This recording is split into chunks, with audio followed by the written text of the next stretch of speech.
복음은 우리의 삶의 한가운데에서 역사하는 하나님의 능력입니다.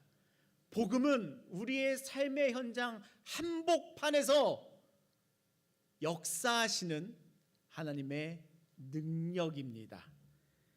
복음은 주일 오전 11시 봉서산로 138 약 1시간가량만 역사하는 능력이 아니랍니다. 이곳에서만 역사하는 하나님의 능력이 아니랍니다. 복은 365일 24시간 내가 있는 모든 곳에서 나와 함께 역사하는 하나님의 능력입니다. 복음은 우리의 삶의 기초이기 때문이랍니다. 삶과 믿음이 분리될수록, 삶과 믿음이 떨어질수록 복음의 능력은 약해집니다.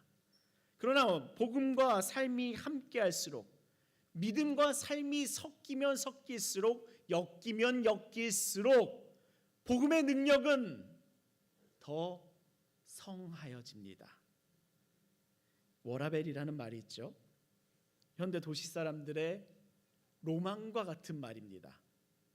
일과 삶의 균형, 워라벨, 많이 쓰이는 단어인데요. 일과 삶을 분리하여 균형을 추구하자라고 하는 그런 단어입니다. 일과 삶이 잘 균형을 이루는 그런 삶을 소망하고 기대하는 사람들이 참 많은 시대입니다. 워라벨과 같이 일이라는 영역과 그다음에 가정과 내 개인의 삶이라는 삶의 영역까지 그 모든 삶의 3마리나 되는 토끼를 잡으려고 참으로 수고하고 노력하며 살아갑니다. 그러나 기대와는 다르게 더 벅차고 더 힘이 많이 들어가고 더 소진되어 가는 스스로를 발견하게 됩니다. 우리가 최근에 과거에 보았던 응답하라 드라마와 같이 그 시절을 떠올려 보면 오히려 그 과거를 추억해 보면 그때가 더 좋았는데 이러한 감정이 찾아오는 것처럼 우리들이 이 삶을 분리하여 나눠서 더 수고하면 수고할수록 더 소진되어 가는 나를 발견하게 됩니다.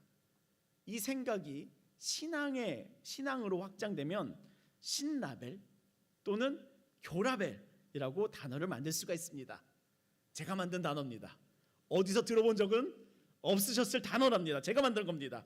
그래서 신앙과 삶의 균형을 추구한다라고 해서 신라벨, 신라면과 비슷한 느낌일까요? 그래도 이분은 웃음이 나네요.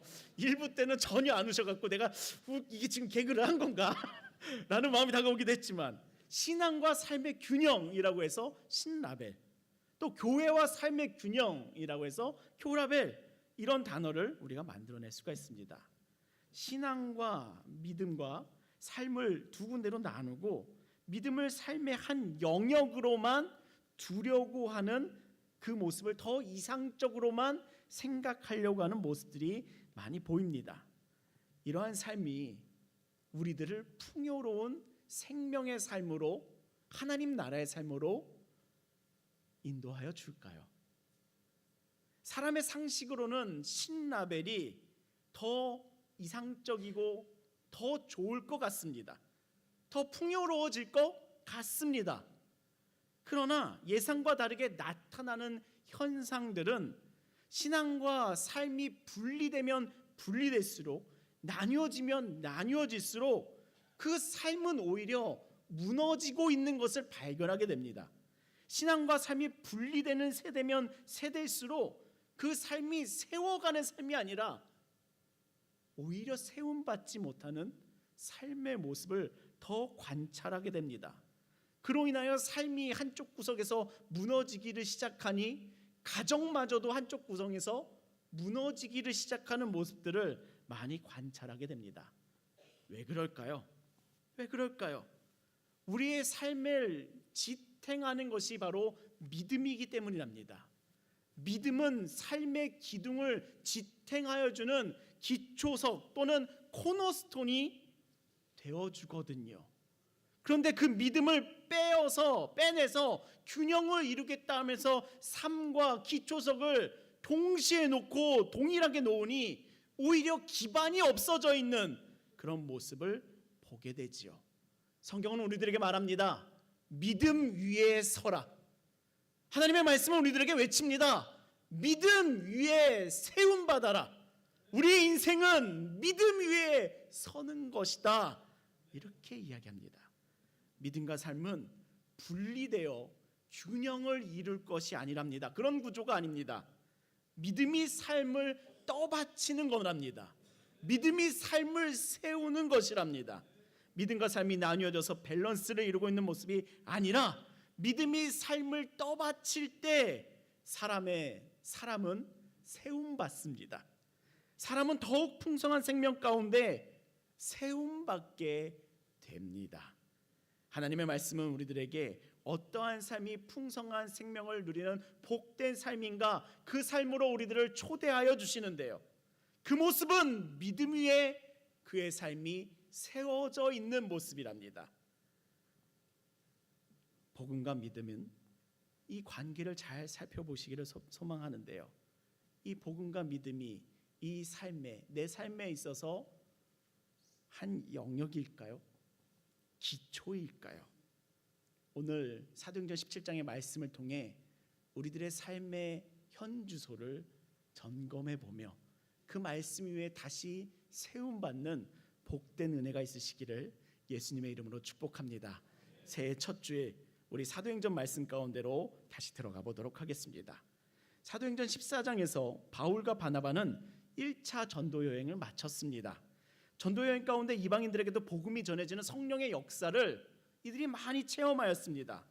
그러나 그 후에 교회 가운데 갈등이 찾아오게 되니 이방인에게도 할례를 행해야 된다라고 하는 생각과 그로 인한 갈등이 교회 안에 다툼이 되었습니다.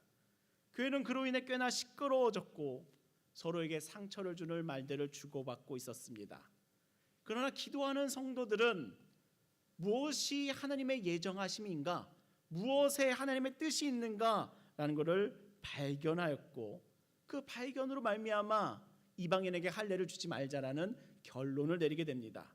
그리고 교회는 평안과 기쁨을 얻었고요. 바울과 실라는 2차 전도 여행을 출발하였습니다. 바울은 그의 마음 가운데 아시아로 가고 싶었습니다. 아시아 지역으로 가고 싶었습니다. 그러나 성령님께서는 그의 길을 막으십니다. 하나님의 거룩하신 영은 우리들의 삶을 인도하시는 분이시죠. 우리가 가고 싶은 곳, 내가 가고 싶은 곳을 가게 해주는 요술봉이 아니라 하나님의 크신 예정하심 가운데 내가 참여할 수 있도록, 하나님의 뜻 가운데 내가 함께 걸어갈 수 있도록 인도하시는 주의 능력이 바로 성령님이시랍니다. 그 성령님께서 아시아로 가게 하는 것이 아니라 하나님께서 바라시는 마게도니아로 바울과 실라를 부르십니다. 그래서 이들은 마게도니아의 첫 성 빌립보에 도착하였고요. 그 빌립보에서 기도할 장소를 찾기 위해 나갔다가 강가를 들렀다가 그곳에 나와 있는 여자들을 만납니다. 그들에게 하나님의 말씀을 전하였고 그 여자들 가운데 루디아라는 사람이 그의 마음을 열어 복음을 받아들입니다.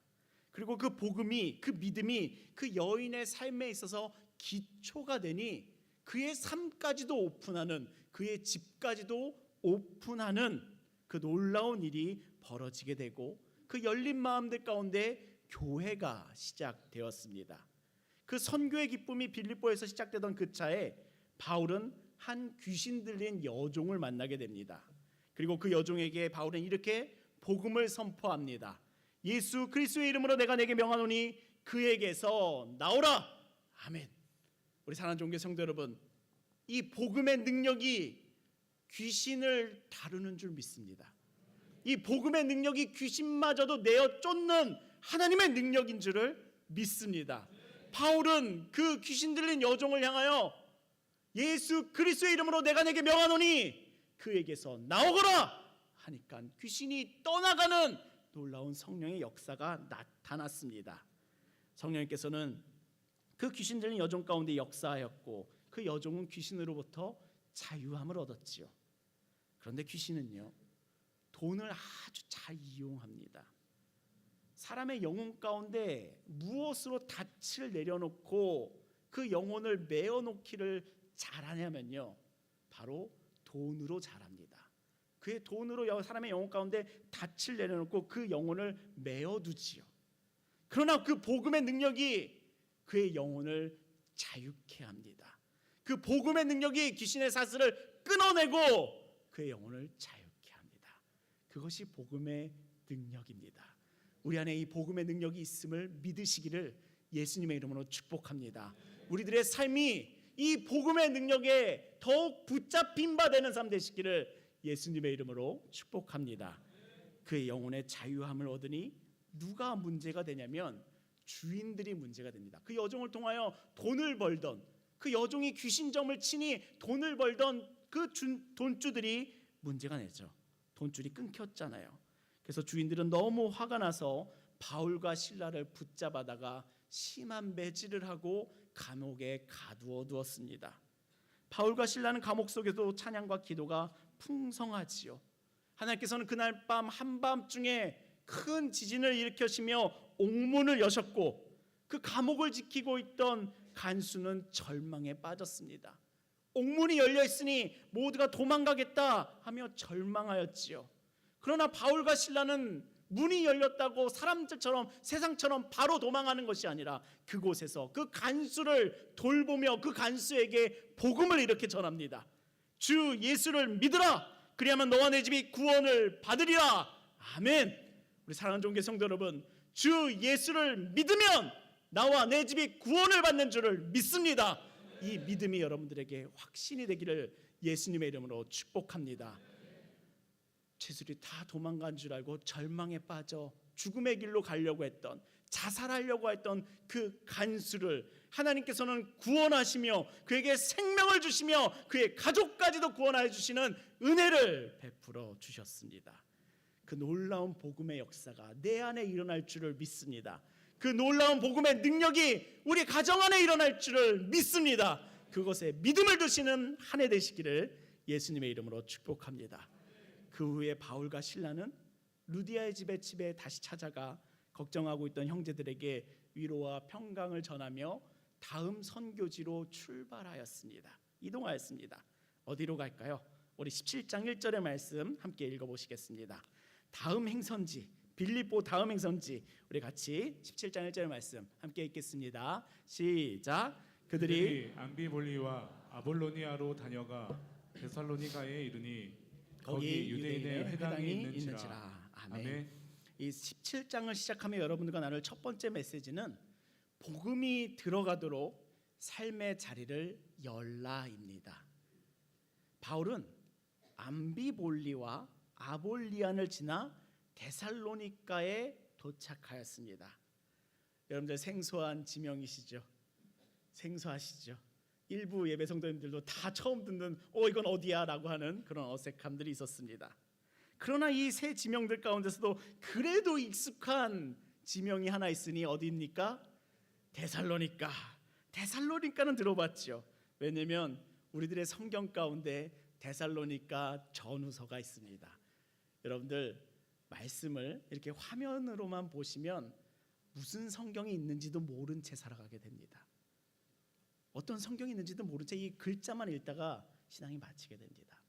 근데 성경을 들고 성경을 펼치며 넘기다 보면 많은 성경들을 발견하게 되는데 사도행전 저 뒤편으로 가보시면 여러분들의 성경 가운데서도 데살로니가 전후서가 있습니다.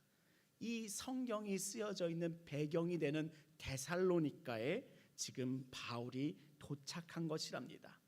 이 데살로니가라는 이 도시는요, 마게도니아 지역 가운데서도 큰 도시, 수도와 같은 곳이다라고 소개되는데요. 로마로 향하는 큰 도로들이 지나고요. 더구나 헬랏과 이성을 중시하는 그 문화와 철학이 아주 발달한 첨단의 도시였습니다. 선진국이었어요. 그런데 이제 살펴보시면 사람이 철학과 이성이 발달하기 시작하면, 철학과 이성이 깊어지면 죽음 이후에 대해서는 소망을 잃어가곤 합니다. 그런 모습들이 사람들에게서 많이 나타나는데요. 특히 도시 사람들에게서 많이 나타나요. 그런 데살로니가 사람들에게 바울은 데살로니가 전서 가운데서 예수 그리스도의 부활과 재림에 대해서 아주 소상하게 뜨겁게 그의 말씀을 전하여 줍니다.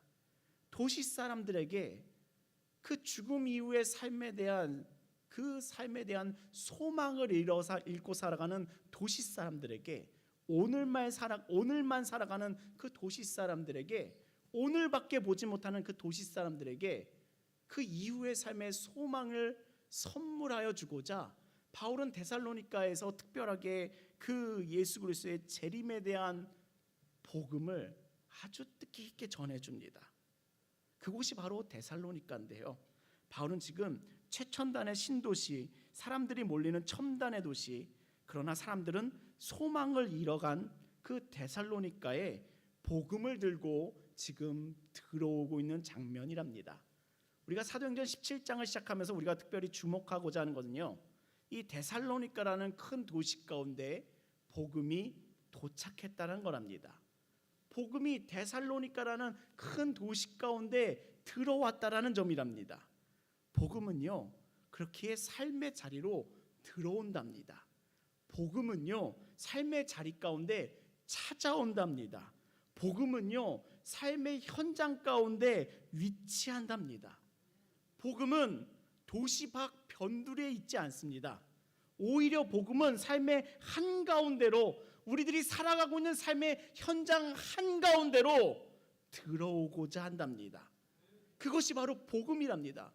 복음은 도시 밖, 우리들이 살고 있는 이 울타리 밖에서 존재하는 것이 아니라 우리들이 살아가고 있는 삶의 현장, 그 삶의 순간순간마다 찾아 들어오는 것이 바로 복음이랍니다.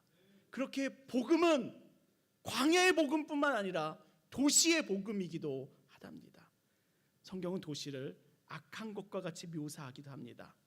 도시는 악하여 사단의 공간 같고 광야는 선하여 하나님의 공간 같은 이미지가 있기도 하나, 복음은 도시냐 광야냐라고 하는 공간 싸움이 아니랍니다. 문제는 도시가 아니라, 도시 자체가 아니라 하나님 없이도 살아가고자 하는 그 도시, 하나님 없어도 살 수 있다 여겨지는 그 도시가 큰 문제가 있는 것이랍니다. 그러니 복음은 하나님 없이도 괜찮아, 하나님 없어도 살 수 있어 라고 여겨지는 그 도시 한복판 가운데 찾아 들어온답니다. 여러분의 애굽을 한번 떠올려 보신다면 그 애굽이라는 나라의 그 도시는 하나님의 재앙을 9번이나 견디어냈습니다. 9번이나 견디어내며 하나님 없어도 우리는 살 수 있어, 하나님의 재앙을 견딜 수 있어, 우리는 하나님 없이도 안전하게 살 수 있어, 하나님이 없어도 괜찮아, 그런 모든 인간의 기술의 총합이, 문화가 총합이 바로 도시였습니다. 그런 도시 가운데 복음은 찾아 들어옵니다. 복음은 그 도시, 삶의 현장 그 순간으로 찾아 들어옵니다. 예수님께서 우리들의 삶의 현장 가운데 중심부로 성육신 하셨지요. 주님은 하늘에서만 우리를 바라보는 분이 아니랍니다. 우리가 살아가고 있는 삶의 가장 복잡한 자리 가운데 직접 들어오시는 분이 바로 우리의 예수님이셨습니다. 요한복음 1장 14절에 보면요, 말씀이 육신이 되어 우리 가운데 거하심에, 예수님은요 이 땅에 오심에 우리 가운데 오셨습니다. 살아가고 있는 우리 가운데 오신 분이 바로 예수님이랍니다. 우리와 동떨어진 곳에 오신 분이 아니라 우리 가운데 오신 분이 바로 우리 예수님이셨습니다. 우리의 삶의 한복판, 그 도시로 들어오신 분이 하나님의 복음 예수 그리스도시랍니다. 바울도 복음을 들고 사람 한적한 곳, 사람 보기 어려운 곳, 저 오지로 선교를 간 것이 아니라 사람들이 모이는 그 곳으로, 사람들이 모이는 도시 한가운데로, 데살로니가 한가운데로 들어가 하나님의 말씀을 전하였습니다. 여러분들, 병원이 어디 세워지나요? 조용한 변두리에는, 사람이 없는 변두리에는 점점 병원이 사라져갑니다. 사람이 다치지 않는 곳에는 병원이 필요 없지요. 병원은 사람들의 충돌이 많은 곳에 세워집니다. 공장이 많은 지역을 가보면요, 수지 접합, 정형외과 이런 것들을 전문을 하는 병원들이 점점 많이 세워지더라고요. 병원은 늘 문제가 있는 자리, 사람이 많은 곳, 사람들이 모이다 보니 충돌이 나고 갈등이 나며 어려움이 있고 괴로움이 있는, 도움이 필요한 자리 가운데 복음은 찾아 들어온답니다. 복음은 어디로 향하고 있습니까? 데살로니가 도시로 향하고 있습니다. 데살로니가 도시, 사람들의 충돌이 나는 곳, 사람들이 모이니 충돌이 있고 갈등이 있고 상처가 있는 곳, 그곳에 복음이 들어온답니다. 왜냐하면 그곳이 가장 복음이 필요한 곳이기 때문이죠. 마가복음 2장 17절을 보면요, 예수께서 들으시고 그들에게 이르시되 건강한 자에게는 의사가 쓸데없고 병든 자에게라 쓸데있느니라. 이 말씀과 같이 하나님은 이 땅이 깨끗하여 오신 것이 아니라 병들었고 아파서 이 땅 가운데 오신 거랍니다. 그리고 데살로니가에 들어오는 이 바울은 지금 이곳이 신도시여서, 살만한 도시여서, 깨끗한 곳이어서, 애들 키우기 좋은 곳이어서, 집값이 오를 곳이어서 이어서 들어온 곳이 아니라 사람들 사이에 괴로움이 있고 갈등이 있고 상처가 있어서 그곳에 복음 들고 들어온 것이랍니다. 왜냐하면 복음이 도시 가운데 필요하기 때문이랍니다. 복음의 능력은 도시를 피하지 않습니다. 복음의 능력은 복잡하여 상처가 있고 어둠이 있고 갈등이 있는 도시, 그 우리의 삶의 중심부로 찾아 들어온답니다. 우리 사랑하는 종교 성도 여러분, 삶의 중심에 들어오는 복음을 인정하시기를 예수님의 이름으로 축원합니다. 믿음에 내 삶의 중심을 자리하기를, 믿음이, 복음이 내 삶의 중심에 자리하기를 인정하시기를 예수님의 이름으로 축복합니다. 주님 변두리에 계십시오. 내 중심으로는 오지 마십시오. 여기는 비밀입니다. 여기는 내어드릴 수 없습니다. 여기는 오픈할 수 없습니다. 중심은 내 겁니다. 중심은 건들지 마십시오. 저곳에 계셔주는 것이 제일 좋습니다. 이곳에 나와 적당한 거리 가운데 이렇게만 계시죠. 중심은 건들지 마십시오. 이것이 아니랍니다. 내 삶의 중심 가운데 역사하고자 찾아 들어오는 복음을 인정하시기를 예수님의 이름으로 축복합니다. 그 도시 생활자들의 데살로니가, 내 안에 데살로니가로 찾아 들어오는 복음을 인정하시기를 예수님의 이름으로 축복합니다. 그 데살로니가로 들어오는 복음은 이제 어디에 위치하게 될까요? 여러분들과 나누고 싶은 두 번째 메시지는요, 복음이 삶의 기초가 되게 하라입니다. 찾아오는 이 복음을 어디에 둘 것인가, 이 찾아오는 복음이 어디에 위치하게 되는가라고 본다면 여러분들 복음이 삶의 기초가 되게 하시기를 소망합니다. 우리 2절의 말씀 같이 읽겠습니다. 함께 읽겠습니다. 시작. 바울이 자기의 갈래대로 그들에게로 들어가서 새 안식일에 성경을 가지고 강론하며. 아멘. 바울은 자기의 관례대로 회당을 찾아가 말씀을 강론합니다. 자신의 관례대로라고 하지요. 반복하는 것을 의미합니다. 현대인들은 관례대로, 습관처럼 반복하는 것을 마치 의미 없는 것으로 치부하기도 합니다. 항상 의미가 살아있어야 되고 항상 정령적이지 않아야 되며 항상 새로워야 된다는 어떠한 생각을 가지고 있습니다. 습관화되는 것을 거절하는 태도를 가지고 있지요. 여러분들, 그러나 신앙은요, 짧은 거리를 가고자 하는 단거리 경주가 아니랍니다. 신앙은, 믿음은 평생 가야 하는 장거리 싸움이랍니다. 장거리를 완주하려면 매번 새로운 것을 추구하면 금방 지치게 됩니다. 매일 특별 새벽 기도를 할 수 없는 것과 같지요.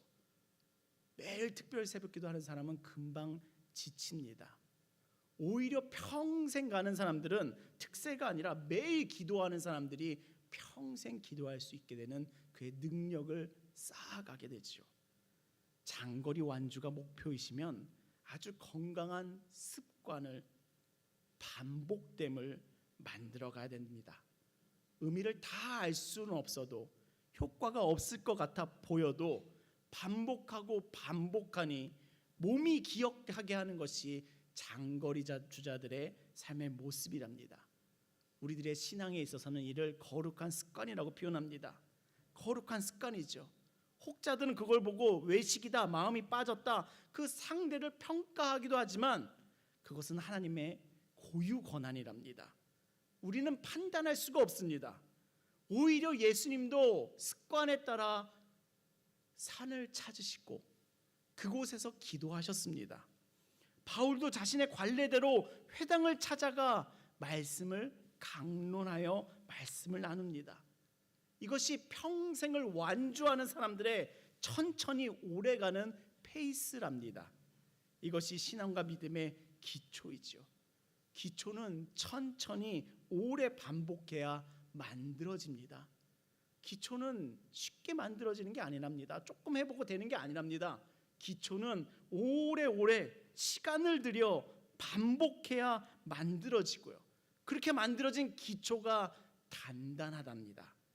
이 기초가 얼마나 단단하냐면요, 바울은 아주 생소한 도시 데살로니가를 방문하였는데도 처음 만나는 사람들에게 아주 담대하게 꿀림이 없이 예수가 그리스도이심을 증거합니다.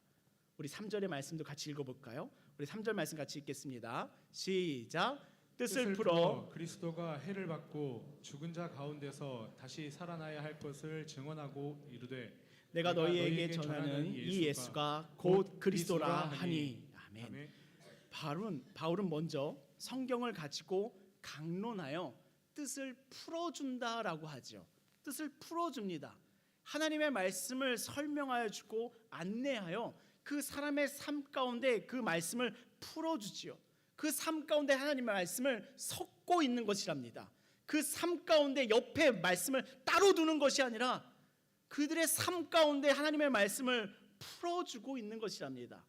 섞이도록요. 제 언어는 섞는다라고 표현하는데요, 저는 이 말씀을 통하여 하나님의 말씀이 우리의 삶 가운데 섞이는 것을 기대하고 있습니다. 삶이 하나님의 말씀과 분리되어 따로 존재하며 균형이다라고 생각하는 것을 바라보고 있지 않습니다.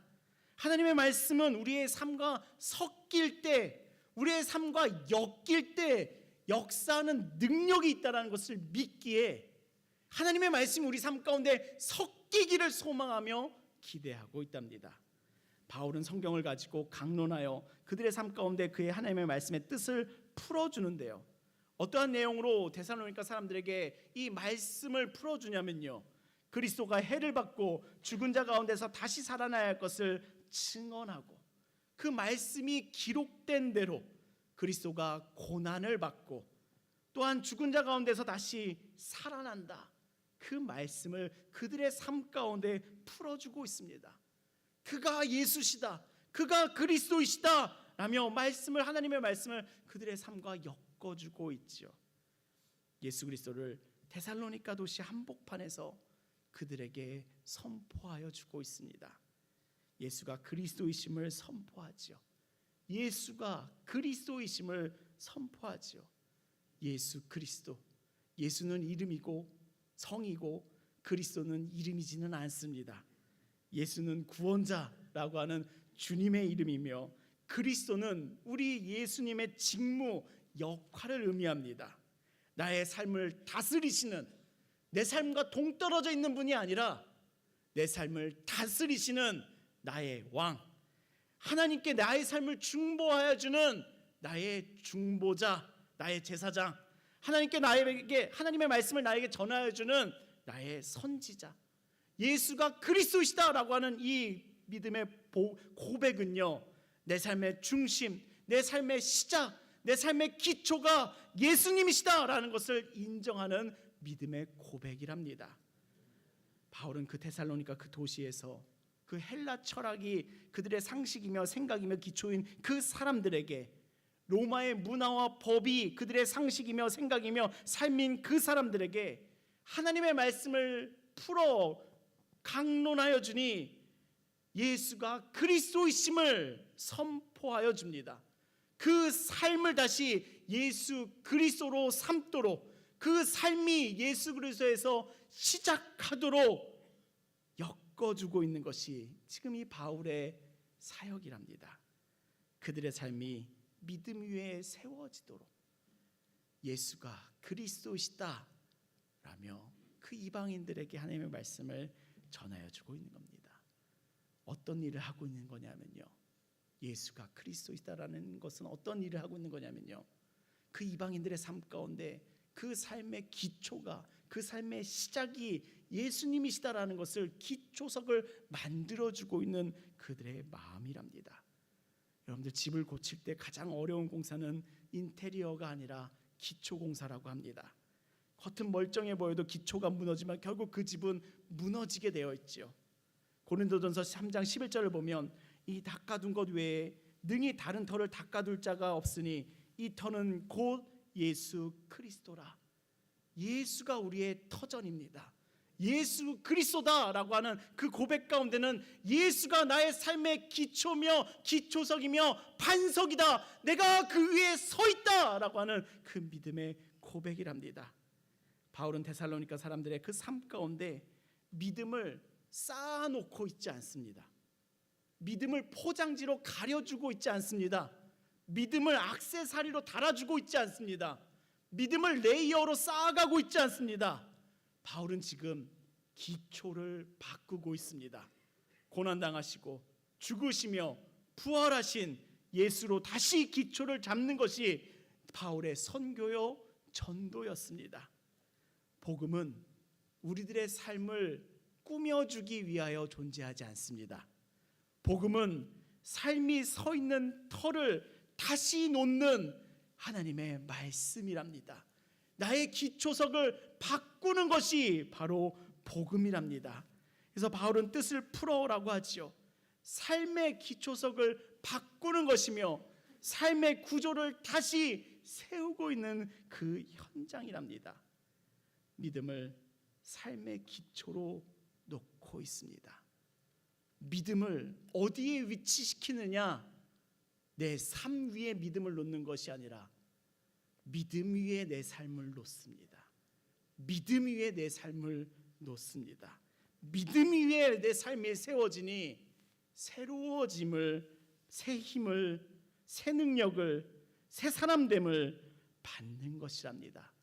고린도후서 5장 17절을 보시면요, 그런즉 누구든지 그리스도 안에 있으면 새로운 피조물이라, 이전 것은 지나갔으니 보라 새 것이 되었노라.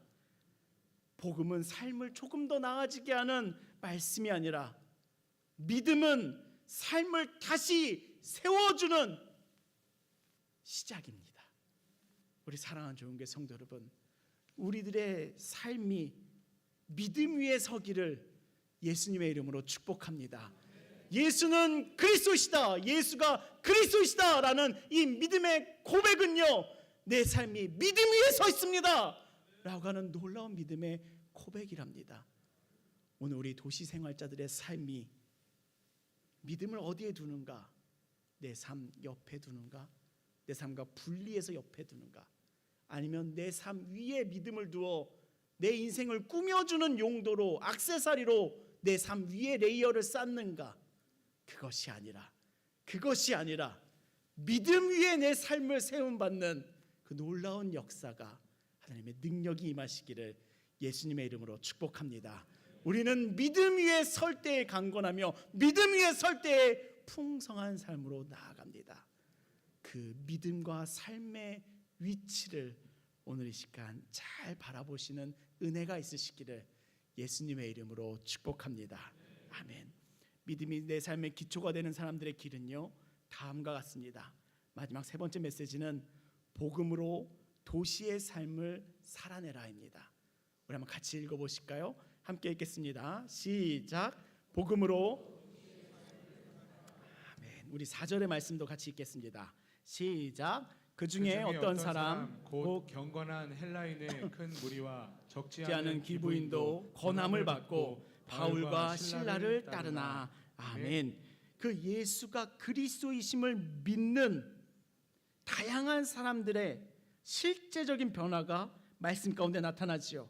경건한 헬라인도 또한 귀부인들도 다 이방인들이랍니다. 다양한 계층이고 다양한 삶의 방식을 가진 다양한 사람들에게 있어서 믿음이 그 삶의 기초가 되니 복음의 변화가 시작되는데요. 그 변화를 성경은 이렇게 표현하고 있습니다.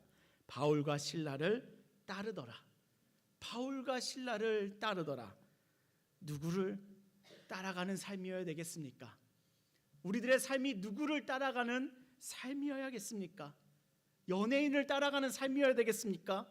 인플루언서를 따라가는 삶이어야 되겠습니까? 정치인을 따라가는 삶이어야 되겠습니까? 사람을 따라가는 삶이어야겠습니까? 세상 풍조를 따라가는 삶이어야겠습니까? 문화를 따라가는 삶이어야 되겠습니까? 돈을 따라가는 삶이어야 되겠습니까? 예수 그리스도를 따라가는 삶, 그것이 우리 모두에게 해당되는 삶의 길인 줄 믿습니다. 믿음이 기초가 되는 삶은요, 믿음이 삶 아래 위치하는, 삶이 믿음 위에 위치하는 그 삶은요, 예수 그리스도를 따라가는 삶으로 변화됩니다. 복음은 실제의 삶을 변화시키는 하나님의 능력인데요, 도시의 복잡함 속에서도 역사하는 하나님의 능력이 바로 복음인데요, 예수 그리스도를 따르게 합니다. 도시 속에서도 도시 사람들과 똑같이 살아가는 삶이 아니라 그 도시 속에서도 예수 그리스도를 따라가는 삶으로 하나님은 우리를 새롭게 하여 줍니다. 신라벨, 믿음과 삶을 균형을 이루자 이야기하는 것이 아니랍니다. 이 균형은 오히려 무너져야 할 것입니다. 이 균형이 무너져야 내 삶이 믿음으로 변화를 시작하고 내 삶이 새로워지기를 시작합니다. 내가 따르던 것을 다 그대로 따르며 그대로 쫓고 있으면서도 믿음 옆에 끼면 변화된다고, 새로워진다고 이야기하고 있지 않습니다. 믿음 옆에 껴놓는다고 믿음의 삶이 된다라고 이야기하고 있지 않습니다. 믿음은 내 삶의 기초가 될 때, 내 삶이 믿음 위에 설 때, 내 삶이 믿음 가운데 뿌리를 내릴 때에 나는 주님 안에서 보라 새 것이 되었노라 하는 놀라운 은혜가 시작됩니다. 그 놀라운 은혜가 새로운 한 해를 바라보는 우리 모두에게 새로운 한 해가 되시기를 예수님의 이름으로 축복합니다. 우리들의 삶의 변화가 찾아오니, 믿음 위에 내 삶을 세우니 하나님께서 보라 새 것이 되었노라 외쳐주는, 칭찬하여주는 복된 삶이 우리들에게서 시작될 줄을 믿습니다. 새 것이 되었다라는 그 증거는요, 저 문을 나서면서부터 시작됩니다. 우리의 믿음은 저 문을 나서면서 끝나는 것이 아니랍니다. 우리의 예배는 이곳 안에서만 이루어지는 것이 아니랍니다. 진짜 복음의 능력은 저 문 밖에서 나타나지요. 저 문을 나서면서 시작되는 것이랍니다. 저 문을 나서며 집에 가는 차에서 새로워지시기를 소망합니다. 저 문을 나서며 집에 도착하여서도 새로워지시기를 예수님의 이름으로 축복합니다. 저 문을 나서며 월요일 아침에도 새 힘 받으시기를, 새로워지시기를 예수님의 이름으로 축복합니다. 저 문을 나서며 출근하며 회의의 자리에 가운데 앉아있는 그 삶에도 새로워지시기를 소망합니다. 저 문을 나서며 학교를 가며 공부를 하는 그 인생 가운데서도 새로워지시기를 예수님의 이름으로 축복합니다. 그 모든 생각과 마음속에 삶 가운데 믿음이 기초가 되니 그 어디서나 예수 그리스도를 따르는 믿음의 삶이 되실 줄을 믿습니다. 오늘 우리들의 마음 가운데 찾아오는, 우리들의 삶 가운데 찾아오는 놀라운 하나님의 은혜는 믿음이 나의 삶의 기초다, 내 삶이 믿음 위에 서 있다, 그것을 인정하니 보라 새 것이 되었노라 축복하시는 은혜를 우리 가운데 풍성하게 누리게 될 줄을 믿습니다. 우리 사랑하는 종교 성도 여러분, 새해를 시작하는 이때에 한 해의 첫 주일 이 예배 가운데 우리의 마음과 생각 가운데 새로움과 기대와 소망이 있으시기를 바라는데요. 2026년 신앙을, 믿음을 내 삶의 한켠에 몰아두지 마시기를 소망합니다. 오히려 믿음 위에 내 삶을 올리시기를 예수님의 이름으로 축복합니다. 믿음 위에 내 삶을 세워가시기를 예수님의 이름으로 축복합니다. 우리 모두의 삶이 그 주님의 예정하심 가운데 이어지고 있으니 하나님께서는 우리들의 삶을 믿음 위에 세워주실 줄을 믿습니다. 그 은혜가 우리들과 함께하고 있으니 하나님 안에서 새 힘받고 새로워지는 놀라운 은혜의 역사가 올 2026년 한 해 가운데 충만하게도 이어질 줄을 믿습니다. 그 믿음으로 함께 나아가시기를 예수님의 이름으로 축복합니다. 아멘. 오늘의 말씀은 그 데살로니가 한복판에서 외친 예수는 그리스도다라고 하는 복음이었습니다. 우리는 사람들이 모여 살아가는 도시에 살고 있습니다. 단순한 지역을 이야기하는 것이 아니라 어떠한 삶을 살고 있는가에 대한 이야기를 합니다. 우리는 도시를 살아가는데요. 그래서 우리는 믿음과 삶을 나눠서 살아가곤 합니다. 나눠 놓습니다. 도시의 삶은 도시대로, 믿음의 삶은 믿음대로 나뉜 마음을 가지고 살아가곤 합니다. 그것이 안전하다 생각합니다. 그것이 손해보지 않는다라고 여깁니다. 그것이 적당하다라고 생각합니다. 그러나 우리의 영혼은요, 나뉘어지면 나뉘어질수록 메말라갑니다.